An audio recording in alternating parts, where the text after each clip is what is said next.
Buenos días, buenas tardes, buenas noches a todas y a todos. No sabemos muy bien en qué horario están viendo este breve video que forma parte de una de las clases del curso. Como ven acá en el título, el tema que vamos a abordar hoy es la evolución de los mecanismos internacionales de protección contra la desaparición forzada, focalizando en particular en los mecanismos de protección de las Naciones Unidas y yendo de vuelta hacia lo más particular sobre el grupo de trabajos sobre desapariciones forzadas e involuntarias. Así que bueno, vamos a tratar de ir avanzando. Acá en esta primera filmina que pueden ver, lo que se puede, la idea es tratar de entender cuál es la estructura de protección de derechos humanos de las Naciones Unidas. Esto sobre todo porque es bastante poco conocida entre nosotros, en la Argentina y en América Latina, frente a la fortaleza que ha tenido en las últimas décadas el sistema interamericano de derechos humanos en términos de referencia, tanto de su jurisprudencia como de la potencia y la fuerza de sus decisiones. Los mecanismos de protección de Naciones Unidas han quedado un tanto relegados, sin perjuicio de lo cual es importante mencionar que esa situación de alguna forma está cambiando.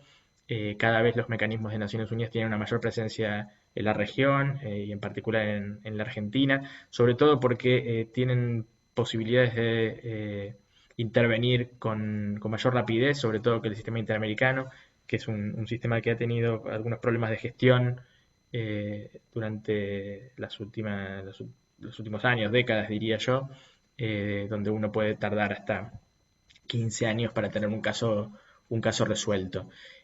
Así que bueno, esto está de alguna forma cambiando y bueno, la verdad es que el ámbito de Naciones Unidas en materia de desaparición forzada ha sido además también un ámbito trascendental para la Argentina en cuanto tuvo que enfrentar este crimen, sobre todo a partir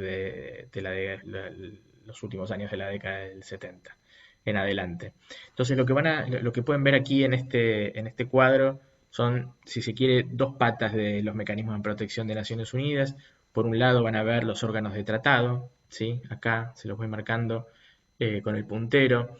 Los órganos de tratado básicamente son aquellos órganos que vienen a hacer cumplir una convención internacional, ¿sí?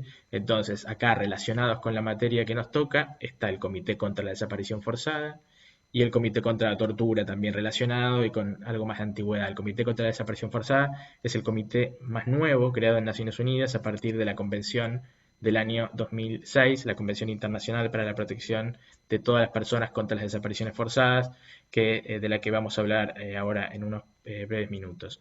Dentro de esa misma estructura de órganos de tratados también tenemos el Subcomité de Prevención de la Tortura, que es una suerte de pata del Comité contra la Tortura creada a través del protocolo, creado a través del protocolo adicional, porque justamente lo que se entendía, sobre todo en materia de tortura, es que faltaba que el mecanismo llegara a las cárceles, sobre todo.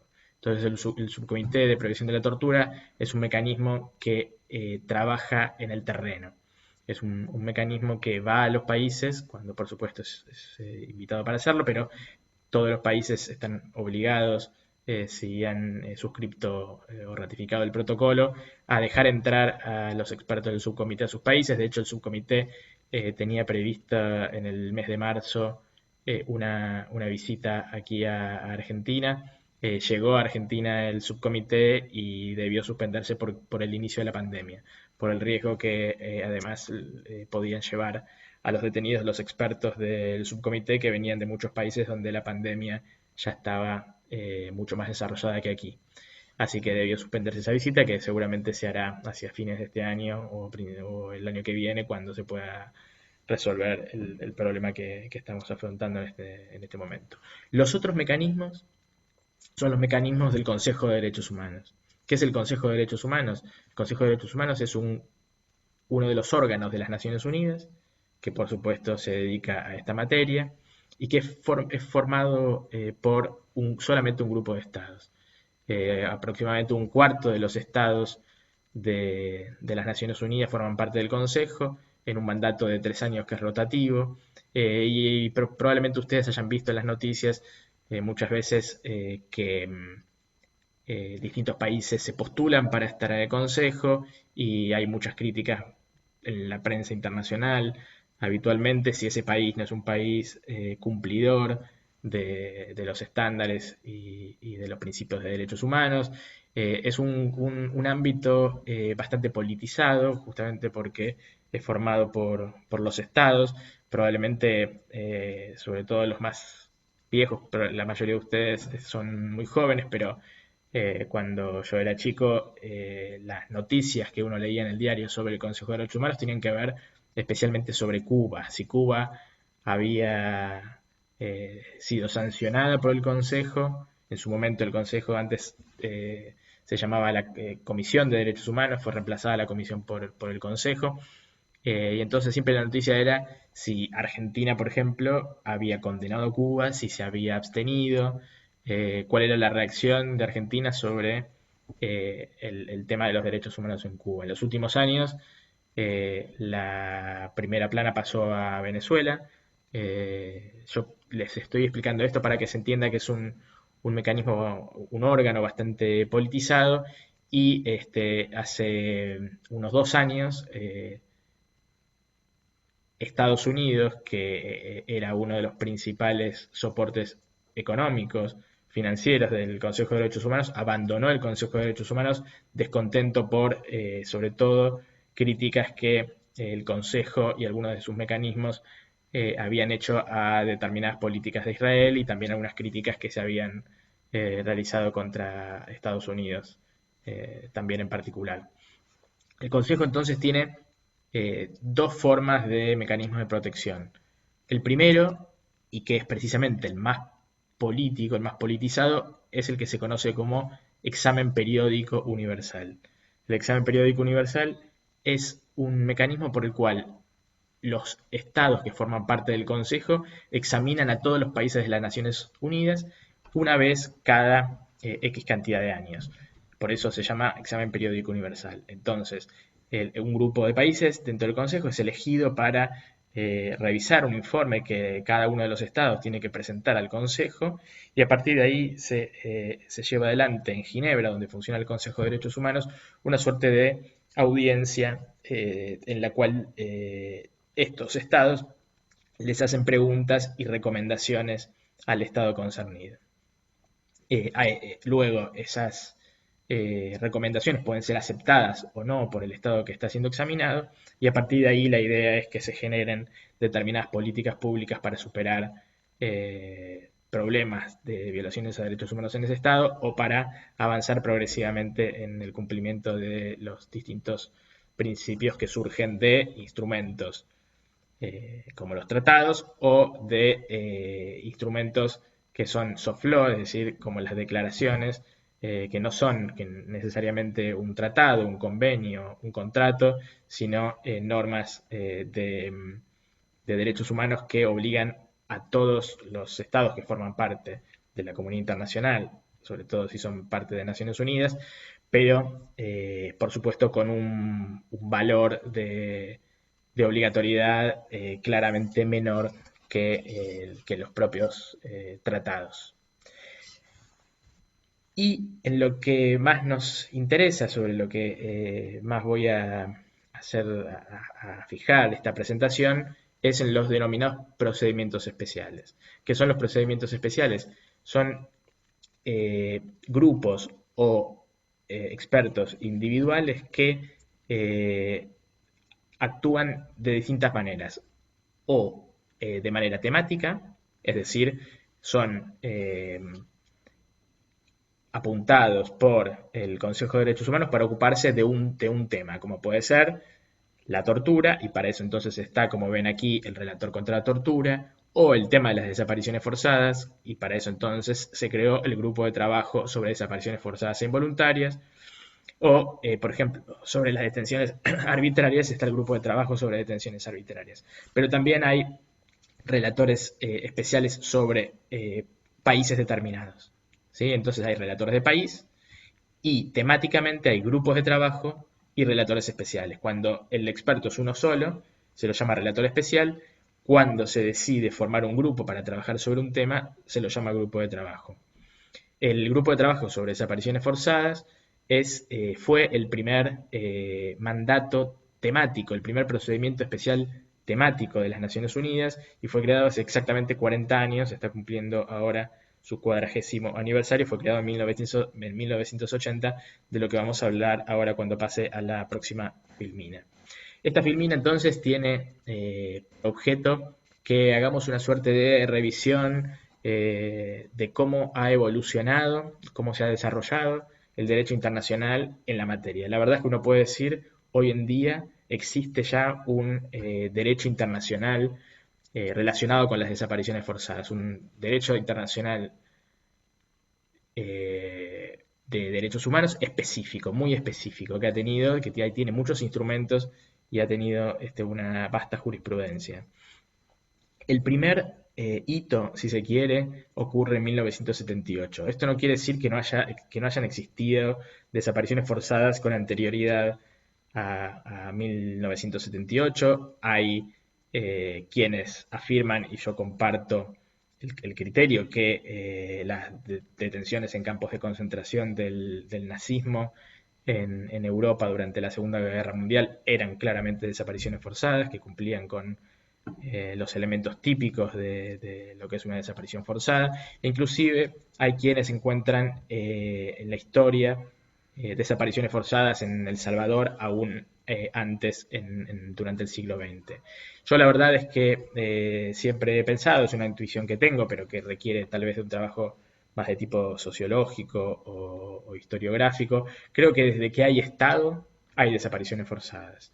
Es un delito eminentemente estatal. Después vamos a tratar de adentrarnos un poco mínimamente en el aspecto conceptual, pero básicamente cuando se creó el Estado y empezaron a crearse determinadas reglas del Estado de Derecho, el Estado siguió operando, empezó a operar de manera ilegal y entonces ahí aparecen las desapariciones forzadas como una manera de deshacerse de las personas que de alguna forma molestaban, de los enemigos internos a través de este delito. Entonces, volviendo a 1978, como si se quiere punto de inicio de lo que es el desarrollo del aspecto normativo de las desapariciones forzadas, en 1978 entonces se aprueba la primera resolución de la Asamblea General de las Naciones Unidas sobre la materia, que es propuesta por Francia,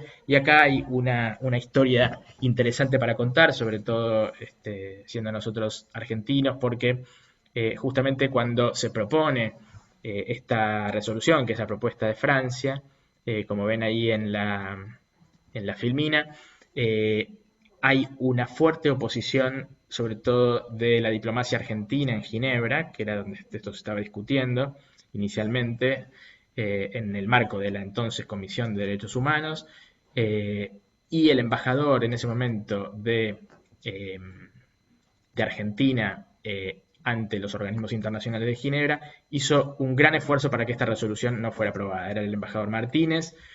Hay un texto que le voy a facilitar, el texto más profundo que cuenta esta historia. Es un libro de un periodista que se llama Jain Guest, que se llama Behind the Disappearances, detrás de las desapariciones, pero después hubo otros textos que, siempre con esa fuente original, también contaron un poco lo que había ocurrido en ese entonces, y lo que sucedió fue que el embajador argentino básicamente presionó a los expertos de la entonces Subcomisión de Derechos Humanos de la Comisión, que eran en particular los dos expertos que estaban recibiendo de Argentina y de Chile las noticias sobre las desapariciones, eran los expertos el italiano y francés, Cassese y Quastiò, que estaban impulsando entonces esta resolución, y la misión argentina comenzó a hacer determinados llamados telefónicos y a pedir reuniones, primero a Italia y a Francia, quejándose por la actividad de los dos expertos independientes de la subcomisión de derechos humanos. Incluso llegó a acusarlos de estar apoyando a grupos terroristas. eh, una conducta realmente impropia. Esto generó en su momento un gran escándalo en una de las sesiones de la subcomisión, y cuando se empezó a salir a la luz públicamente las presiones que la dictadura militar argentina estaba ejerciendo sobre los expertos de la subcomisión, todo el mundo se dio cuenta que todos habían recibido presiones, que todos los estados cuyos nacionales formaban parte de la subcomisión, que era un órgano muy importante y muy prestigioso en ese momento, en el marco de protección a derechos humanos en Naciones Unidas. Todos los miembros habían recibido presiones para tratar de presionarlos para que no saliera esta resolución.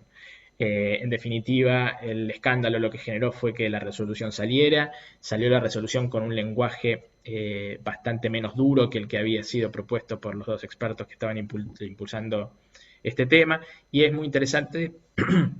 Si se pone a revisar la resolución, se habla de la misma cantidad de desaparecidos en ese entonces que publicaba Rodolfo Walsh en su carta abierta a la Junta Militar, justamente el día del primer aniversario del golpe de Estado, un día antes de su propia desaparición, y coincide también con la cantidad de desaparecidos que para ese entonces informaba a la DINA chilena, un espía chileno que precisamente estaba cumpliendo funciones aquí en Buenos Aires. Probablemente lo conozcan por la sentencia, por una sentencia muy importante en la cual la Corte Suprema de Argentina trabajó la imprescriptibilidad, que era Arancibia Clavel. Todos coincidían a 1 o 2 años de inicio del gobierno militar, de la dictadura militar, en una cantidad de más de 15.000 desaparecidos. Y esto es interesante también en términos históricos cuando se discute la cantidad de desapariciones forzadas. Ya en el inicio de la dictadura había información circulando, probablemente de fuentes similares, que cuantificaban los desaparecidos en ese entonces a la mitad de lo que finalmente luego se estimó al concluir la dictadura militar en el 83, varios años después. Entonces ese fue el primer granito, sale la resolución, el tema aparece sobre la mesa en la comunidad internacional, y de alguna manera también comienza a elaborarse el término de lo que se habla en la primera clase del curso, el término de desaparición. Se empieza a hablar de personas desaparecidas ya en un ámbito internacional, y además, de alguna forma, dándole sentido jurídico también al término, y por lo tanto también al fenómeno criminal. Siguiente hito muy importante del que les hablaba con la filmina anterior: en 1980 se crea el grupo de trabajo sobre desaparición forzada, como les decía, primer procedimiento especial temático. Ahora, en unas filminas más adelante, voy a ir específicamente a las funciones del grupo. Siguiente momento clave en la evolución de la protección contra las desapariciones en el ámbito internacional: 1992 se aprueba en las Naciones Unidas la Declaración Internacional para la Protección de todas las personas contra desapariciones forzadas, que tiene como interesante que, por ser una declaración, afecta y obliga y genera derechos en todos los países que forman parte de las Naciones Unidas, que de alguna manera han aceptado la Carta de las Naciones Unidas. Es decir, que no hace falta que ratifiquen ningún tratado. O sea, muchos países que no han ratificado, por ejemplo, la Convención Internacional sobre Desapariciones Forzadas de 2006, que ven aquí en la última línea de esta columna, de todas formas tienen que cumplir con la normativa que surge de la Declaración de 1992, que los invito a todos a repasarla, porque ahí se encuentra realmente las principales obligaciones que tienen los estados, tanto en materia de prevención como de búsqueda de los desaparecidos, como de investigación, y también en materia de reparación. Siguiente punto, después de 1992, 1994, en nuestro ámbito regional, en las Américas, se aprueba la Convención Interamericana, que entra en vigor en 1996. Para nosotros tiene además un aspecto jurídico especialmente relevante porque la Convención Interamericana sobre Desapariciones Forzadas forma parte de la Constitución, fue incorporada en el marco del artículo 75, inciso 22 de la Constitución. Entonces, las normas que surgen de allí son normas constitucionales, lo que muchas veces no es demasiado utilizado en el litigio local, pero realmente son normas que tienen un rango distinto y cuya implicancia, por lo tanto, en el derecho interno es realmente importante. Y como les decía antes, entonces, el último de los avances jurídicos o jurídico-normativos en la materia es la aprobación en 2006 de la Convención Internacional, que es una convención que fue impulsada desde los estados, particularmente por Francia y por Argentina, que han sido los dos grandes motores de la aprobación de la convención y de reunir las ratificaciones necesarias para que en el año 2010 la convención pudiera comenzar a funcionar y que en el año 2011, por lo tanto, entonces el Comité contra las Desapariciones Forzadas, que viene a hacer valer las normas que surgen de la convención, comenzara a funcionar. Yo tuve el privilegio justamente de formar parte del comité en esa primera conformación entre los años 2011 y 2017. Acá van a ver entonces en la columna de la derecha que todo esto que veían con toda esta evolución normativa fue generándose exclusivamente por el impulso, más allá del impulso del que hablaba antes de algunos de los estados, estos estados también se movilizaban por el impulso de los familiares de desaparecidos. El rol de los familiares desaparecidos en el desarrollo de toda esta normativa de la que estamos hablando ha sido realmente fundamental. Y acá en esta evolución hay un aspecto que ustedes lo tienen como bibliografía en el curso y que no aparece en esa columna de la evolución, pero que realmente fue el puntapié inicial de lo que después termina siendo la aprobación de la Convención Internacional con sus pasos anteriores, que fue el Coloquio de París de 1981, que es la primera vez que se hace una reunión grande, importante. Además se hizo en la Asamblea en Francia, en París, donde la apertura la hizo Julio Cortázar, escritor argentino, bueno, belga, pero es de alguna forma también argentino, que de alguna forma también empieza a generar o empieza a ordenar el discurso del derecho a la verdad, de los derechos de los familiares desaparecidos y del derecho a conocer lo que ha ocurrido con los desaparecidos. Entonces, 1981, otro gran momento, otro gran hito en la evolución de este proceso de creación normativa. También con el coloquio de París tuvo un gran impulso y estuvieron allí presentes los familiares de desaparecidos de Argentina en particular. Entonces acá ustedes ven, estamos nombrando a las madres, a las abuelas, a los familiares. En el ámbito regional tuvo un rol realmente preponderante en la creación de todos estos instrumentos normativos. FEDEFAM, que es la Federación Latinoamericana de Familiares de Personas Desaparecidas, y también se comenzaron a conformarse, a organizarse federaciones en otras regiones, como la Federación Asiática, AFAD, que tiene mucha presencia porque el problema, además de las desapariciones forzadas en Asia, es realmente un problema grave y presente en casi todos sus países. Y después también incluso una coalición internacional que nuclea organizaciones de familiares de todo el mundo, no solamente desde el punto de vista regional. Entonces vamos a ir al grupo de trabajo sobre desapariciones forzadas, que es sobre el que más vamos a hacer hincapié en esta breve introducción sobre esta materia. Entonces, lo más importante para entender sobre las funciones, el rol del grupo de trabajo, es que el rol fundamental es su rol humanitario, es lo que se llama mandato humanitario del grupo de trabajo.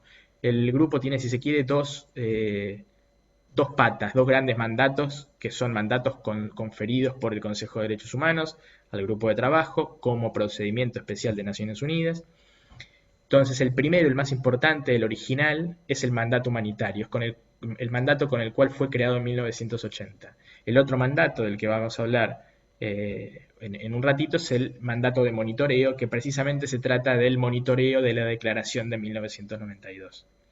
¿Sí? Entonces, ¿qué significa el mandato humanitario? ¿Qué es esto de mandato humanitario? El mandato humanitario implica que el grupo de trabajo fue creado para ayudar a los familiares de las personas desaparecidas a que averigüen la suerte y el paradero de sus seres queridos. ¿Sí? La idea era, y sigue siendo, que el grupo funcione como un canal de comunicación entre las familias de los desaparecidos y los gobiernos, sobre todo en circunstancias en las que los gobiernos que desaparecen personas, sobre todo cuando lo hacen de manera sistemática, generalizada, es decir, como crimen contra la humanidad, como delito contra la humanidad o de lesa humanidad, eh, básicamente en general son gobiernos muy autoritarios, gobiernos que le dan la espalda a los familiares, gobiernos que estigmatizan a los familiares, y entonces acá, para ir al ejemplo argentino, recordemos que a las madres que iban a buscar a sus familiares, a sus hijos, a sus hijas, en la Plaza de Mayo, las llamaban las locas de Plaza de Mayo. Y para ir incluso más a lo concreto y a lo más grave, incluso muchas madres y familiares desaparecieron mientras buscaban a sus desaparecidos, y acá les recomiendo de alguna forma que se interioricen sobre lo que ocurrió en lo que se llama el caso de la Santa Cruz, en la iglesia de la Santa Cruz, en los cuales la patota de la ESMA secuestró a familiares de desaparecidos que estaban precisamente, que se estaban organizando justamente para buscar, para encontrar, para obtener respuestas en relación con sus familiares desaparecidos. Eh, entonces, ¿qué hace el grupo? Recibe por parte de los familiares o por parte de organizaciones de derechos humanos que actúan en su representación. Siempre tiene que haber una voluntad, un consentimiento por parte de la familia para presentar alegaciones. ¿Por qué? Porque la transmisión de alegaciones de desapariciones forzadas por parte del grupo a un estado determinado puede poner en riesgo la vida de la persona desaparecida o incluso la vida de los familiares que están presentando la denuncia. Entonces el procedimiento humanitario es un procedimiento además que es un procedimiento confidencial, es decir, no es público, todo lo que el grupo plantea a los estados no es publicado, sí se publican los nombres de los desaparecidos en cada informe, luego de transmitirse los casos, información básica sí se publica, pero los detalles de las desapariciones y de los intercambios que se empiezan a generar entonces ahí entre las familias y los gobiernos es completamente confidencial, y justamente por tratarse de un procedimiento humanitario en el cual lo más importante es encontrar a la persona desaparecida y además encontrarla con vida. Eh, entonces, ¿qué es lo que hace el grupo? Funciona de esta manera. Recibe la alegación y la transmite al gobierno. Lo que el gobierno responde después es transmitido a las familias. Y ese procedimiento se mantiene abierto por el tiempo que sea necesario hasta que el caso sea clarificado. ¿Qué significa que el caso sea clarificado? Que se puede conocer, que se logra conocerse el paradero de la persona desaparecida. ¿Sí? Y ahí es, de hecho, el momento en el cual la desaparición forzada, ya en términos jurídico-penales inclusive, cesa. Es decir, una desaparición forzada, como delito continuado que es, no termina hasta que se conoce el destino o el paradero de la persona desaparecida. ¿Sí? Eh, entonces, lo que es importante, además, resaltar es que para llevar adelante este procedimiento humanitario, no hace falta que los estados concernidos hayan ratificado ningún instrumento, ningún tratado. Basta con que sean parte de la Organización de las Naciones Unidas y entonces quedan de alguna forma obligados a entrar en este diálogo de comunicaciones en el que el grupo de trabajo hace de intermediario con los familiares que reclaman por el paradero de sus desaparecidos, de sus seres queridos desaparecidos. ¿Cómo se conforma el grupo de trabajo sobre desapariciones forzadas? Esto es interesante un poco también para entender todos los mecanismos también, porque esto es algo que es idéntico para todos los grupos de trabajo de Naciones Unidas. Los integrantes son expertos independientes de los estados, es decir, no actúan en nombre del estado del cual son nacionales. Tampoco son propuestos por los estados, es decir, se proponen de manera independiente y autónoma. Se eligen a través de un proceso eh, que sí es realizado por estados que forman parte del Consejo de Derechos Humanos de Naciones Unidas. Es una suerte de concurso. Eh, una vez que están en funciones, se desempeñan de manera ad honorem y los grupos de trabajo son formados por 5 miembros, uno por cada una de las regiones de Naciones Unidas. Pero esto no quiere decir que el miembro de América Latina va a entender sobre los casos de América Latina, sino que todos entienden sobre todos los casos. Es un trabajo conjunto que se hace. La idea es precisamente que la experiencia de cada una de las regiones pueda ser utilizada para discutir y analizar cada uno de los asuntos o cada uno de los casos. Entonces ahora voy a pasar a contarles muy brevemente de qué se trata el mandato de monitoreo, es decir, la segunda pata, ya no el mandato humanitario del que hablábamos hasta recién, sino del mandato humanitario. Antes de pasar en realidad al mandato de monitoreo, para terminar con el mandato humanitario, lo que es muy importante es que este mandato que hace que el grupo funcione como un canal de comunicación de alguna forma se vislumbra a través de dos procedimientos. Uno es el procedimiento estándar y el otro es el procedimiento urgente. Lo importante para diferenciar uno del otro es que el procedimiento urgente implica que el grupo de trabajo hace la primera transmisión a un Estado cuando recibe una alegación sobre una desaparición forzada de manera inmediata, en apenas horas, a veces pueden ser menos 24, 48 horas. Y cuando se trata de manera urgente este procedimiento, cuando la desaparición se inició en los últimos 3 meses desde que es recibida. Si la desaparición se inició con anterioridad a 3 meses, entonces ese caso va a pasar al procedimiento estándar y va a ser discutido por el grupo de trabajo en una de las 3 sesiones anuales que tiene. Pero si el procedimiento es urgente, eso se analiza hoy a través de comunicaciones virtuales, a través de Internet y el correo electrónico fundamentalmente, como les decía recién, de manera inmediata. Entonces el mandato humanitario, el mandato de monitoreo, como les decía antes, es básicamente un mandato otorgado también por el Consejo de Derechos Humanos después de la aprobación de la Declaración Internacional de 1992 y básicamente hace que el grupo de trabajo tenga que monitorear precisamente que cada uno de los estados que forman parte de Naciones Unidas cumplan con las obligaciones que emanan de la Declaración Internacional y que garanticen los derechos que también surgen de esa declaración. ¿Sí? Entonces, ¿qué es lo que hace el grupo de trabajo cuando recibe información de que algún Estado está incumpliendo la declaración? Llama la atención de los gobiernos, también trabaja con organizaciones no gubernamentales y con otros mecanismos de Naciones Unidas u otros mecanismos internacionales, y entonces hace, por ejemplo, recomendaciones sobre cómo superar los obstáculos que surgen del incumplimiento de las disposiciones de la declaración, y eso se llama básicamente alegaciones generales. El grupo de trabajo, por fuera de su sistema de casos, puede recibir de repente información que dice que en determinado país hay impunidad, por ejemplo, porque hay leyes de amnistía que fueron aprobadas.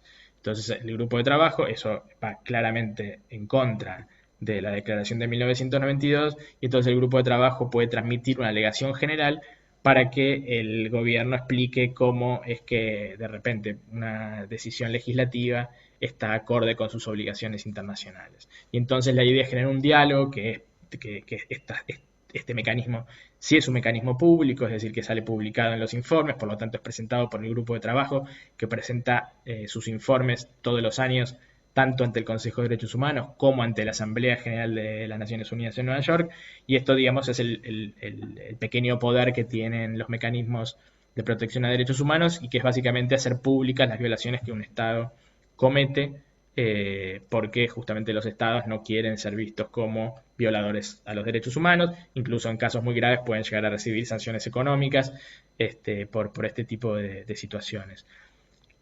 La otra forma de actuar que tiene el grupo de trabajo en este mandato de monitoreo es a través de la realización de comentarios generales. Un comentario general es particularmente una interpretación de determinada norma de declaración. Entonces, por ejemplo, el grupo de trabajo saca un comentario general sobre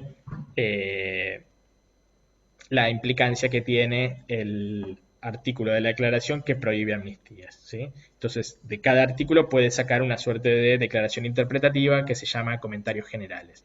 La idea es que esos comentarios generales tienen que ser utilizados por los estados para aplicar la declaración y pueden ser utilizados, por supuesto, por los familiares desaparecidos, por sus representantes legales, por los organismos de derechos humanos, por los líderes de derechos humanos en todo el mundo, justamente para tratar de empujar por el cumplimiento de las normas que de ahí surgen.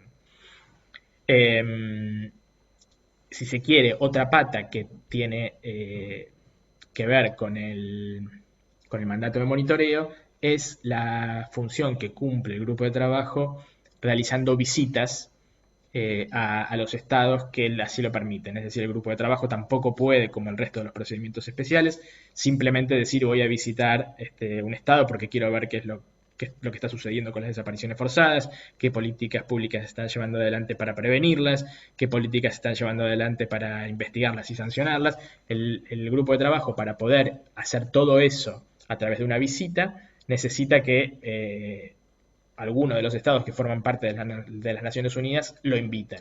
Por supuesto, muchas veces el grupo de trabajo pide ser invitado, lo que pasa es que muchos estados se niegan a dejar entrar al grupo de trabajo, pero lo importante para que se entienda además es que la visita de país, la visita en el terreno, la visita in loco, como algunos la han llamado, es decir, la visita local, es la forma de trabajo del grupo de mayor calidad, porque le permite tomar contacto directo con los familiares desaparecidos, porque le puede permitir visitar espacios de detención, hacer inspecciones en cárceles o en centros clandestinos de detención, porque le permite, por supuesto, tomar contacto con las autoridades del Estado, es decir, tomar contacto directo con la realidad de un país en relación con las desapariciones forzadas. Luego de una visita sale un informe bastante profundo con también recomendaciones. Simplemente para poder adentrarnos en qué es la desaparición forzada desde el punto de vista del derecho internacional, que además es muy similar a su aspecto penal, pero para entender entonces qué es lo que puede tomar el grupo de trabajo, o en su caso el Comité contra la Desaparición Forzada, cuando recibe una alegación, qué es lo que examina, que se cumplan con los elementos constitutivos de una desaparición forzada, que son tres los elementos constitutivos. Voy a entrar en esto de manera muy superficial, porque es una clase que no tiene esta finalidad específica, pero el primero de todos es la privación de la libertad, y aquí lo que es muy importante es plantear que la privación de la libertad puede ser incluso legítima inicialmente. La desaparición forzada como delito permanente es un delito que va a continuar, como les decía antes, hasta que se conozca el paradero de la persona desaparecida, pero durante todo ese tiempo que dure la desaparición forzada, si hay algo que sigue ocurriendo todo el tiempo es la privación de libertad de la víctima. Y la víctima puede ser detenida, por ejemplo, en un caso de flagrancia, de manera legítima, o puede ser incluso detenida por una orden judicial inicialmente, pero en algún momento, por supuesto, para que haya desaparición forzada, esa detención, esa privación de libertad, se transforma en ilegítima. ¿Sí? Y se transforma en ilegítima porque se dan algunos de los otros dos elementos constitutivos de la desaparición forzada. Cuando decimos constitutivos, quiere decir que sin ellos entonces no hay desaparición forzada. Tienen que estar los tres. El segundo es la participación del Estado, que puede ser de manera directa o de manera indirecta. Cuando hablamos de desaparición forzada de manera indirecta es por apoyo del Estado o por aquiescencia del Estado. ¿Qué es la aquiescencia? El dejar hacer, el saber que está ocurriendo, y precisamente dejar que eso siga ocurriendo, que la desaparición forzada ocurra. Esto realmente tiene grandes implicancias, tiene muchísimas discusiones, tal vez tengamos oportunidad en el curso de discutir en algún momento sobre esto, porque una de las grandes preguntas que aparecen, sobre todo en el mundo, en la materia en relación con las desapariciones forzadas, es qué pasa con los actores no estatales. ¿Puede un actor estatal cometer una desaparición forzada? La respuesta es sorprendente por lo extremadamente sencilla, porque en realidad la propia definición de lo que es una desaparición forzada nos dice que sí, que un actor no estatal, que una persona que no es funcionario estatal, puede cometer una desaparición forzada. Porque si hay apoyo, esto implica que se está apoyando a alguien que no forma parte del Estado, porque si no estaríamos hablando de una participación del Estado directo. Y lo mismo con la quiesencia. Nosotros además en Argentina tenemos mucha experiencia. Piensen, por ejemplo, en los casos de desaparición forzada de niños, sobre los que ha trabajado tantos años han trabajado las abuelas. Muchas veces los apropiadores de esos chicos, que son autores del delito de desaparición forzada, son particulares, en algunos casos eran militares, oficiales de fuerzas de seguridad, pero en muchos casos eran particulares que actuaban con el apoyo del Estado, que les había entregado a ese chico, que les había dado determinadas coberturas, que les había ayudado a tener la documentación falsa con la cual podían inscribirlos como hijos propios. Entonces ahí tenemos una desaparición forzada de actores no estatales actuando con apoyo del Estado. Otros casos que han tenido bastante repercusión y que ha habido avances únicos en el mundo, más allá de que no son los avances que todos queremos, pero tienen que ver, por ejemplo, con la responsabilidad empresarial, la responsabilidad de determinadas empresas en la desaparición de personas, en particular durante la dictadura en Argentina. Esos también eran actores no estatales que actuaban a través del apoyo del Estado. Por ejemplo, que entregaban las listas de las personas que el Estado debía desaparecer, que eran trabajadores de esas empresas, en general de sindicatos de base, o que participaban de la desaparición forzada, por ejemplo, a través de facilitar la logística, como aportar los vehículos con los cuales las personas eran secuestradas y llevadas a los lugares clandestinos de detención. Y el tercer elemento constitutivo es que tiene que haber o un no reconocimiento de esa privación de libertad, es decir, que cuando la familia va y va a preguntar y dice, se llevaron a mi hermano, se llevaron a mi hijo, el Estado dice, no, nosotros no sabemos nada, no está registrado como detenido, no hay ninguna señal de su privación de libertad de manera legítima.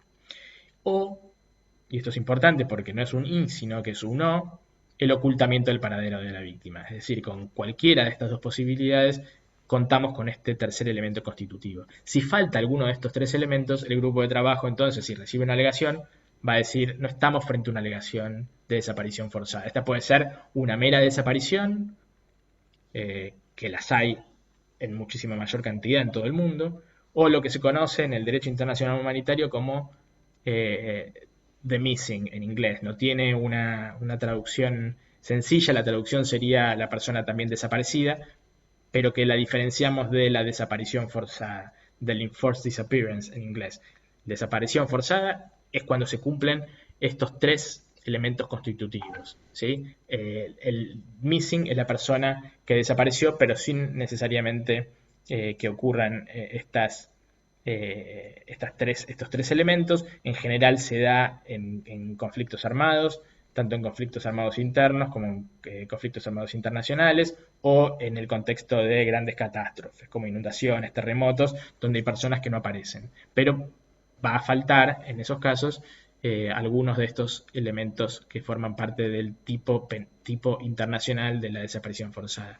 Y hay un cuarto elemento que no es constitutivo, sino que es un elemento que llamamos consecutivo porque es la consecuencia de los otros tres. Cuando se dan los tres elementos constitutivos, se entiende que como consecuencia hay un cuarto elemento que es que la víctima queda por fuera de la protección de la ley. ¿Sí? Entonces, esto es importante, posiblemente también tengamos ojalá, oportunidad de discutir sobre esto porque el Estatuto de Roma para la Corte Penal Internacional vino a trastocar un poco estos conceptos que ustedes ven acá en esta filmina y puso a este elemento consecutivo de poner a la víctima fuera de la protección de la ley como un elemento constitutivo, también incorporó un elemento temporal, pero bueno, no voy a entrar en esa discusión porque me llevaría demasiado tiempo. Con esto, porque ya no quiero alargarme demasiado, voy a ir cerrando. Quería hablarles un poco, antes de terminar, sobre el derecho a la verdad, que de alguna forma es el corazón del mandato del grupo de trabajo, un derecho que ha sido forjado a la luz de los conceptos normativos relacionados con las desapariciones forzadas, que se constituye a través de dos patas, si se quiere, el derecho a la verdad. El primero es el derecho que tienen los desaparecidos y que tienen sobre todo los familiares de desaparecidos a conocer las circunstancias de la desaparición. ¿Sí? Y esto implica conocer los resultados de la investigación, de la evolución de la investigación, y no es solamente encontrar a la persona desaparecida, que es la segunda gran pata del derecho a la verdad, sino también de conocer todo lo que el Estado ha hecho y todo lo que le ha sucedido a esa persona desaparecida. ¿Sí? Cada uno de esos detalles son parte del derecho a la verdad, y el derecho a la verdad, si se quiere, es, por lo menos desde mi punto de vista, el aspecto más trascendente en materia de reparación de este delito horrible de las desapariciones forzadas. Entonces, más allá de la circunstancia de la desaparición, el segundo elemento del derecho a la verdad es la búsqueda, localización y liberación de la persona desaparecida. Eh, Cada estado entonces tiene que tomar todas las medidas apropiadas para la búsqueda, localización y liberación de las personas desaparecidas. Y en el caso de que la persona haya fallecido, tiene que llevar adelante todas las medidas para la restitución de sus restos siguiendo las costumbres culturales de la familia, ¿sí? O de ese pueblo. Bueno, con esto me voy despidiendo, me quedaron algunos temas pendientes, pero seguramente tendremos oportunidad de discutirlos en alguna de las conversaciones que tendremos vía Zoom o tal vez a través de algún otro tipo de comunicación en esta cursada un tanto extraña a la que nos obliga la pandemia del coronavirus. Así que bueno, gracias por estar ahí del otro lado. Eh, y bueno, espero que haya sido claro y que les haya interesado. Espero verlos pronto, al menos a través de alguna plataforma virtual. Hasta luego.